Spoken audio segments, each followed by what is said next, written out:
We have another NHL trade to discuss. Tony DeAngelo was on his way to Philadelphia. We'll discuss the trade details coming up next.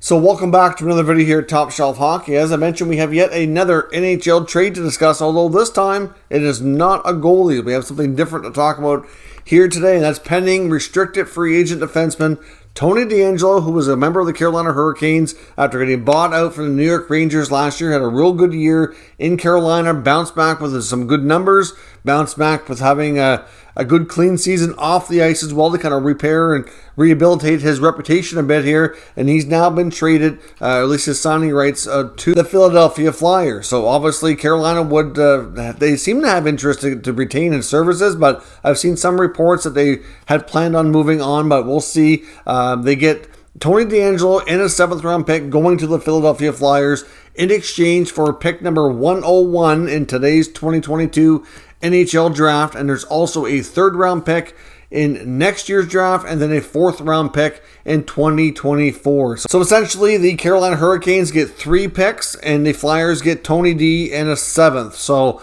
ultimately, that's a pretty good offensive defenseman. Hopefully he can keep his nose clean with all the other extracurricular stuff that he's had issues with in the past. There's also word that the Flyers have agreed to a new contract for DeAngelo, who, like I said, was a pending RFA. They're agreeing to a 2-year contract valued at $5 million per season. So obviously that's around the same kind of money he was making previously with the Rangers.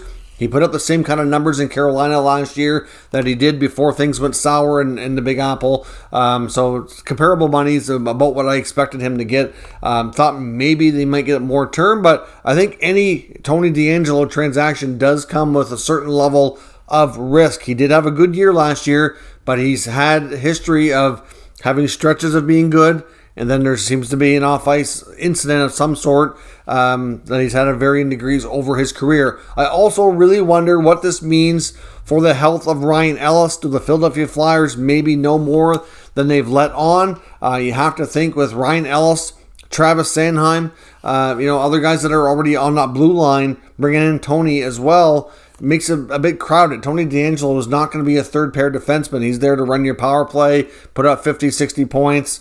So I really think that Ellis is, I just don't think that it's a good prognosis for him. And at least at this point, the Flyers are probably banking on him not being available. At least that's maybe a fair assumption. You got to wonder, maybe they do additional trades. I mean, that Sanheim-Ristolainen combo was probably the one pair that a lot of people thought would remain intact. What does this mean for Ivan Provorov? Provorov is also somebody who's seen a lot of power play time, but hasn't really done the greatest with it. There was a lot of speculation that he could be moved, but then it wasn't certain. Like a lot of people thought maybe they would continue with Provorov, as they really wanted to see him play with Ellis.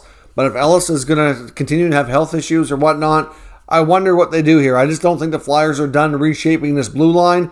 And Tony DeAngelo trade, I think, might just be the beginning. We'll see what else they do. And they also have some young kids there that they want to get more of a role and get into the regular rotation next year, like Cam York, for example. So we'll see where things go, but I don't think Chuck Fletcher and the Flyers are done. I'm not really sure this is the greatest move for Philly. They've been linked to a lot of other things that have not materialized.